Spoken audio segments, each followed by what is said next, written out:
So you had a really legendary collaboration with Mike Zeck over the years. Is there a certain reason you guys work together so much and for so long? And do you guys actually hang out or anything outside of business, or is it more just a professional thing? Well, I always refer to Mike as the brother I never had because I am an only son and I'm the middle child. I have an older sister and a younger sister. And, you know, like I said, Mike and I have been friends for 40 some years now. And, yeah, I really consider him,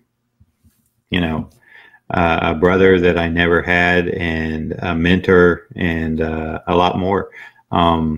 He's, he's a great guy, and no, we constantly talk on the phone. We'll call each other, and it's not unusual if we stay on the phone for a couple hours just talking about stuff. And it can go from anything of a convention we did, or a convention coming up, or just personal, life stuff.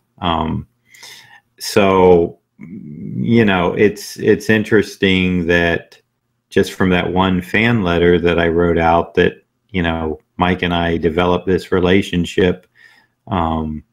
It's funny,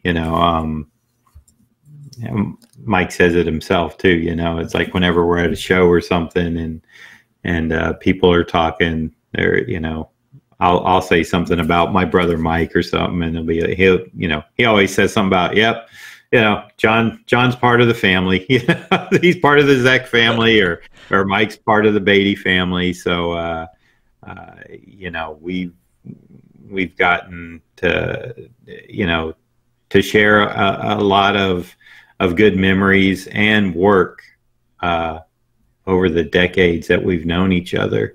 And the reason we worked so much together, I think, is because, like I said, when I first started, Mike really took me serious, which was cool. He saw something that, he likes to use the phrase, I'm his homegrown inker. It's like he kind of snatched me and, gave me the information and helped me along so that I could be his inker. Because you got to remember when Mike started in the business in I think it was 75, 76, maybe even 74. I know he was at Charlton. That's where you basically did everything yourself, though, except maybe write the stories. And I think Mike even wrote one of those. But when he started at Marvel, they still pretty much ink-wise, they hadn't really established much, who was going to be your inker. It was basically whoever walked in and needed work, they would, oh, I got this job here, you can ink it. And Mike wanted a little more care taken with his stuff. So, like I said, he was able to have that with me, and I was more than welcome to ink his work because I was such a fan of it to start with that, just being able to work on projects and all the covers we did with him was a blast. I still enjoy at a convention when Mike and I do an ink drawing, to sit down and ink it. It's still a lot of fun to ink Mike's work. So during your peak, when you're getting the most work out of Marvel and any other publisher, really, what was your typical work week like? I mean, what kind of hours did you have to pull and that sort of thing? Of course, that would always depend on the deadline of the book and the speed of how they were getting me the pages. Example. I remember the first job I got through DC Comics. They kind of bribed Mike, and Mike went along with it. DC had been wanting to get Mike to pencil something for him, so we went over to DC after the Marvel thing, and I'm trying to remember. It may have been Joe Orlando that we spoke to, and basically it boiled down to, they told Mike, if you pencil a job for us, we'll let John ink it. So again, Mike was right there. He had my back. He's like, okay, send me a script. So I don't even, at that time, I don't even remember knowing that Mike was working on this thing until it actually came to my house on a Sunday through the mail. Just at the house, and somebody rings the doorbell, and the next thing I know, my mom's like, John, you have a package. And I'm like, it's Sunday. And my mom's always worked her life. She worked in the contract post office, not under the government ones, but they would have these little, post office where somebody would buy a contract, and they would, be able to have a mail stop in their business. So she kind of knew that there was a Sunday delivery. I never did. She goes, oh yeah. She goes, it's a special delivery thing. So I just remember on a Sunday, I got this package, and I think it was an 8 or 9 page job of this guy in outer space. He had, the splash page was a guy like in this big spacesuit. He was on a planet surface. Ground control's a major tom. Looked like he had like one of those treasure finder things, detector, like the beachcomber. Yeah, exactly. That's what. Yeah, it looked like that. And that was the one job that I started inking, within probably 10 or 15 minutes after I opened it up and got ready to sit down and work. And I realized I didn't have photocopies of the pencils. So, now you're committed, aren't you? Yeah. So, well, I kind of messed around on the first page, and I just couldn't, I was like elated because that was really the first, the only other stuff I'd inked on over Mike was the Master of Kung Fu stuff. And that was the start. After I did that job, when I turned that into DC, I did about 5 more of anywhere from 5 pages to 8 page little jobs when they had their sci-fi books, their horror books, and stuff like that had little stories, little short stories in them. So I actually got to ink quite a few people that were interesting on those. Of course, Mike was the first one, and then I got a Don Newton story. I got a Carmine Infantino story, and I'm trying to think about a Keith Giffen story. That was like one of the hardest jobs I ever inked. He was into this. I wish I could remember what it was called, because I've mentioned it to Keith at conventions. And he can't remember it, but I was probably spending, no lie, like 16 hours a day on one page. It was so noodled and detailed. It was like this European type style he was into at the time or something. Almost like Mobius on steroids. Yeah, I was just going to say, it's almost like a Mobius production over at Dark Horse. Exactly. Yeah. So yeah, that was very cool to be able to do those. And, then after that, I knew that I was going to be inking Captain America, because Mike had spoken to the editor, and the editor had basically just said, well, yeah, there's a good one. 287? 286. 286, okay. The editor had just given a 6-month contract to a inking studio at the time, and so I had to wait for those 6 issues to be up before I could jump on the book. But in the meantime, DC was keeping me busy. And after I had done, say, 4 or 5 of those smaller stories, I come in one night, and boy, thank God for Mom, right? She, she had answered the phone. This was back before answering machines, or we didn't have one. So it was probably in the later part of 1980, maybe early 81 or so. I can't remember. But Karen Berger had called me from DC, and at the time she was Lynn Wean's assistant editor, and she went on to be known for, the, I guess, editor-in-chief of Vertigo Comics, is where she eventually landed. But she had called me and left her phone number, and when I got in, it was 7:30, and this was like a Friday night, and the Monday after the weekend, I was planning on flying up to New York, go hang out with Mike, see what I could get going work-wise, and see what just see what I could pick up, if anything, by just poking my nose into Marvel and DC. And so I called back. She answered the phone, and she had called to offer me the monthly inking chores over George Perez on Justice League of America.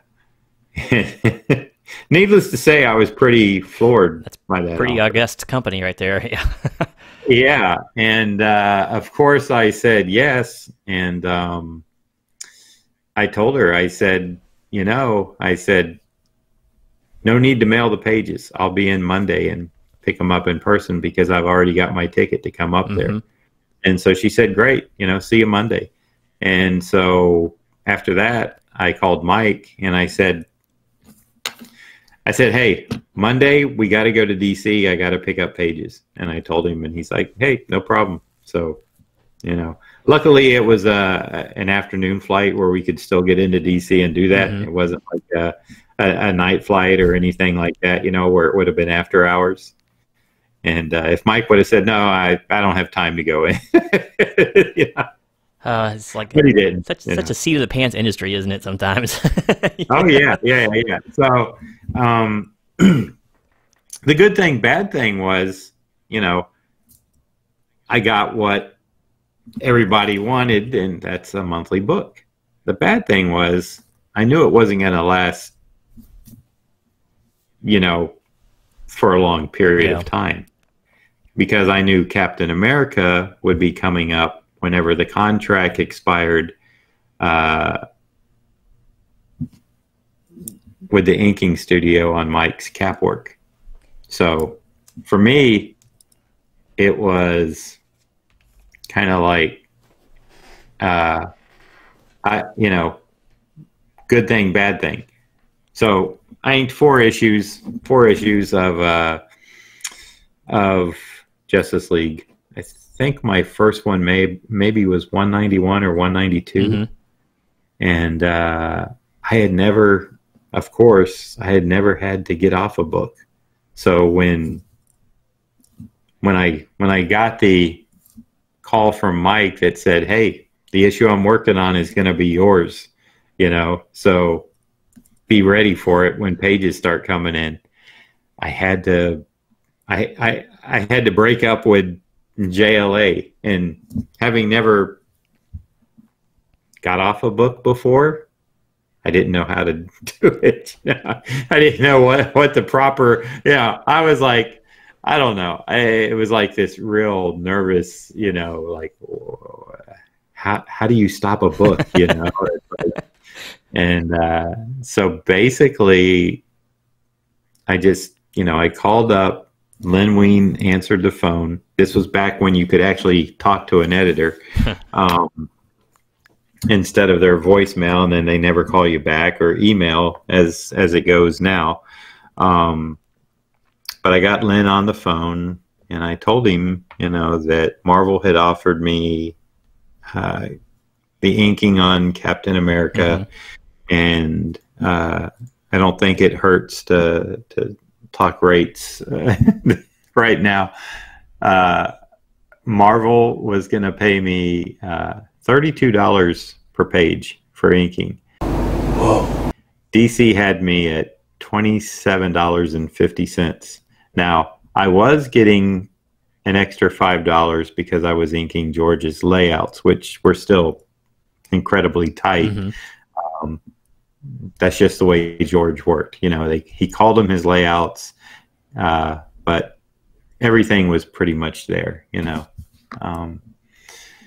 So I told that to Lynn, and Lynn kind of threw me a curveball. He said, are you going to take the book? And I'm like, I think I am, Lynn. And that was the wrong thing to do, because he goes, let me get back to you before the end of the day. And I can see what's coming already. Like, yep. I'm like, oh no. I didn't know what to do. I'm like, okay. You know, so I just said, okay. You know, okay. And click. Lynn hangs up.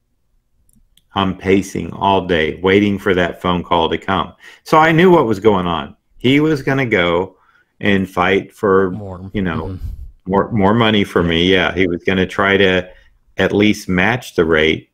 And at that, you know, I don't know if he would have came back and said, hey, we can match that rate, plus you're getting an extra $5 for layouts to stay on the book. I don't know what I would have done. Or if he would have said, hey, we're going to do, you know, 33 or 35, you know, whatever. He came back. He finally called back and told me, you know, John, he goes, I can get you to 30, but I can't get you to 32. So they did bump me up a bit. And he goes, we would love to keep you on this book. He goes, but if you have to take Captain America, we understand. And man, that was like a big sigh of relief, because Captain America is my favorite character. And so it was always a dream of mine to work on the character. And it was always, you know, a dream to work with my exec. Now, I had actually inked some Captain America covers over Mike. I just, you know, old memory. Before I started the interiors, my first interior was number 265, but I had inked about maybe 3-4 covers, and I had actually forgot about those when I would go up on these trips to visit. You know, I could get a cover or two to ink over Mike, and so it was kind of like the foreshadowing of me coming as the regular inker. So yeah, it was. And then Mike and I also continued to do Captain America covers after we got off the book to do Secret Wars. So I was just, you know, I was relieved that Lynn understood and said, you know, if you have to, you know, I understand if you need to take the other job. He goes, you know, if you ever need work, you know, give us a shout. We'll be sure to put you on something. And back in those days, it really was, you know, it was like that. I don't know how it is now, but you know, I really felt then, you know, there was, I don't want to say 100%, but it was almost like your word really did mean something there for a while, you know. I mean, it was like that. And once the business started like getting too big for its own britches, then, you know, the words just became empty words. You know, nothing was guaranteed, even if you had a contract on it. You know, it could be pulled right out from you.